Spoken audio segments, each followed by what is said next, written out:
Hi friends, this is Syed. Welcome to my channel. ఇప్పుడు మనం చెప్పబోయే 5 రూపీ నోట్ సిరీస్లో ఈ నోట్ వచ్చేసి 1957 నుంచి 1967 వరకు ఈ నోట్ అనేది అవైలబుల్గా ఉండేది.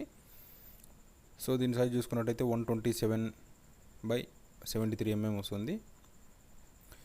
సో ఈ నోట్ వచ్చేసి మనం స్పెసిఫిక్గా చెప్పడానికి ఏం లేదు, ఇది ప్రీవియస్ నోట్ మాదిరే. కానీ ఏమంటే కదా, అది గల్ఫ్ నోట్, ఇది నార్మల్ నోట్ వస్తుంది.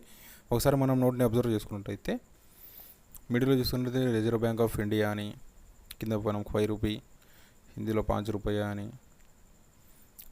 ఇది రైట్ సైడ్ చూసుకున్నట్టయితే అశోక సింబల్ లయన్, అలాగే కింద చూసుకున్నట్టయితే serial number, and left side water మార్క్లో వచ్చేసి 3 లైన్ సింబల్ అని ఉంటుంది. ఈ వాటర్ మార్క్ అనేది మీరు గుర్తుపెట్టుకోండి.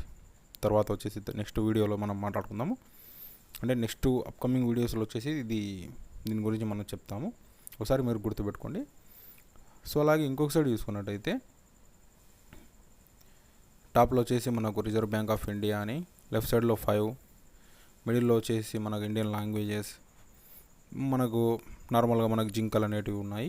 సో ఆర్బీఐ లోగో ప్లస్ వచ్చేసి ఇక్కడ అశోక సింబల్ అనేది వాటర్ మార్క్లో ఇవ్వడం జరిగింది.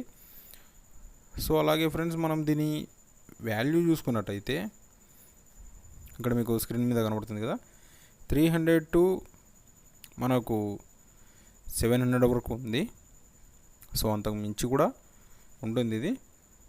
నేను మీకు చూపించే వెబ్సైట్ కాకుండా ఇంకా వెబ్సైట్లో వచ్చేసి 1000 వరకు కానీ ఉంది.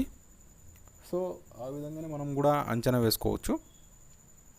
సో అది ఫ్రెండ్స్, ఒకవేళ మీ దగ్గర ఉందంటే కన్నా ప్లీజ్ కామెంట్ చేయండి. ఐ హోప్ మీకు ఈ వీడియో నచ్చింది అనుకున్నాను. ఈ వీడియో నచ్చిందంటే please like, share, subscribe. Thank you for watching.